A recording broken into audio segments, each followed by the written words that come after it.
Donald Trump বলেছেন, মধ্যপ্রাচ্যের সংঘাত নিয়ে সম্পূর্ণ ও চূড়ান্ত সমাধান অর্জনের লক্ষ্যে গঠনমূলক আলোচনা হয়েছে। তিনি জানান, তিনি ইরানের বিদ্যুৎ কেন্দ্র ও জ্বালানি অবকাঠামোর উপর সম্ভাব্য সব ধরনের সামরিক হামলা 5 দিনের জন্য স্থগিত রাখবেন। ট্রুথ সোশ্যালে দেওয়া এক পোস্টে তিনি যা লিখেছেন সেটি হচ্ছে, আমি জানাতে পেরে আনন্দিত যে মার্কিন যুক্তরাষ্ট্র এবং ইরান গত 2 দিনে মধ্যপ্রাচ্যে আমাদের পারস্পরিক শত্রুতা সম্পূর্ণ ও চূড়ান্তভাবে নিরসনের বিষয়ে খুব ভালো এবং ফলপ্রসূ আলোচনা করেছে।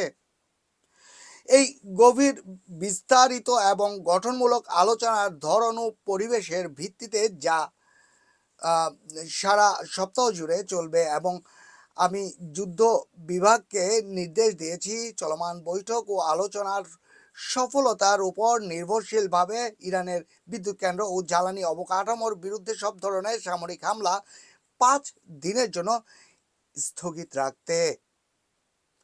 এই বিষয়ে আপনার মনোযোগের জন্য ধন্যবাদ।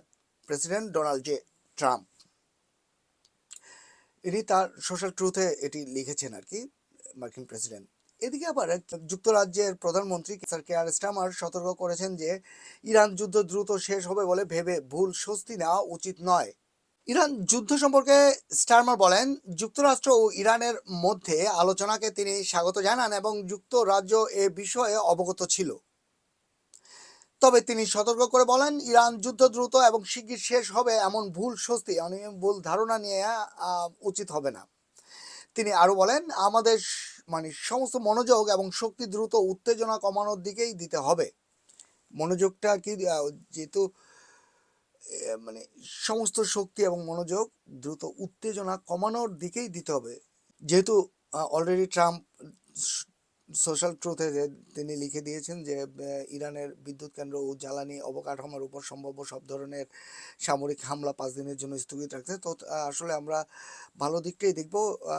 মনে হয় এই 5 দিন যদি যুদ্ধ স্থগিত থাকে, এর মধ্যে অবশ্যই একটা ভালো ফলাফল আসবে সবার মধ্যে সমঝোতার মাধ্যমে, এবং যুদ্ধটা দ্রুত মানে সমাপ্তি ঘটবে যুদ্ধের। তা না হলে আগামী ভবিষ্যৎ খারাপ থেকে খারাপের দিকেই যাবে। একটি যুদ্ধ চলমান থাকলে এটি আস্তে আস্তে বৃহৎ আকার ধারণ করতে পারে, বিশ্বযুদ্ধের দিকেও যেতে পারে। তো আসলে বিশ্ববাসী এটা চাচ্ছে না। মোহাম্মদ মাসুদ জামান, HB অনলাইন, লন্ডন।